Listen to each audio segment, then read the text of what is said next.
I always try, if I'm doing debates or chatting, I always try and start with a joke. My son always says, never do that, ever, ever, ever. I always do it. What cheese do you use to hide a horse? Mascarpone. First, it was colouring books. Thank you very much. I'm here all week. Try the veal.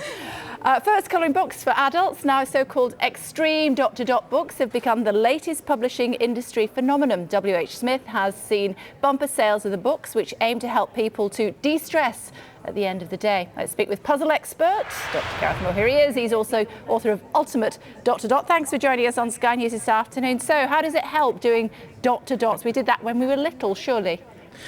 Yes, it is kind of a throwback activity to when you were smaller, when you had a more relaxed lifestyle, when other people did things for you, you didn't have to worry about the world around you quite so much. And kind of solving a dot-to-dot puzzle as an adult actually has very much a similar therapeutic effect. It's a very de-stressing activity.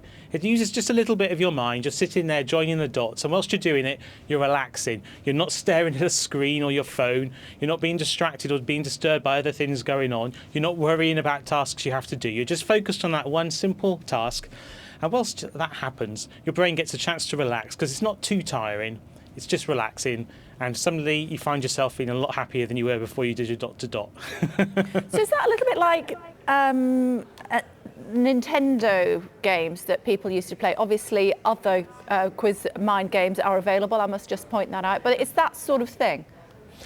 Well, it's a little bit different because when you're doing that, you're actively making yourself think, very kind of, you're having to try and solve a different task. Whereas when you're doing a dot-to-dot, it's really a very simple thing to do in terms of the amount of thinking you have to do. You're really just looking for the next dot on the page. So you don't get tired while you're doing it. And as a result, I think it helps you relax. And the funny thing about the human brain is that if it's stressed, it isn't actually very good at thinking. So anything you can do to make yourself less stressed and to help you relax really does help you think. And the funny thing is, you can go away and do something completely unrelated to the problem you're worried about. And when you come back, you find sometimes that your brain has come up with answers that you wouldn't have maybe thought of otherwise. For example, if you're trying to think of someone's name, it sometimes just comes to you spontaneously 10 minutes later. That's because your brain, when you're not using certain bits, it goes away and thinks of itself. So something like this is a great way of it's a great way of helping yourself think of things you can't otherwise think of even. But surely we should be sitting down and reading a book and educating our minds a little bit more rather than joining dots. Well, it depends. If you've had a really busy day, maybe you've got a headache or something, perhaps you don't feel like sitting down and reading a book. Yes, of course, reading a book is fantastic, but also doing a dot-to-dot puzzle is a different sort of thing to do. And in some contexts, it would be more appropriate, I think. As I say, if you have a headache, maybe that's a better thing to try and do. Same with colouring books? Colouring in books, yes, they're a massive one. Can you believe the publisher I did that dot-to-dot book with, Michael O'Mara, in the past 2 years they've sold over 2.5 million colouring in books. It's a phenomenal market. There are so many stressed people all around, clearly, who are all sitting down and relaxing. Yes, colouring in books.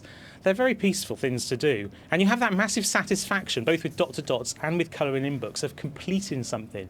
Your body releases endorphins. It makes you feel good. It's like when you go to the gym in a way. It makes you feel good about yourself, and that helps you relax as well. So they're all good things to do if you want a little bit less stress in your life, I think. Does it not make you a little bit more stressed, though, thinking, I've got to finish this before I go to bed? Yes, possibly, I can see your point, but I think, like everything in life, you have to learn to manage your time, and I think if you're having trouble worrying about a dot-to-dot puzzle, then probably you actually really do need to solve that dot-to-dot puzzle. Yeah, you make a very good point.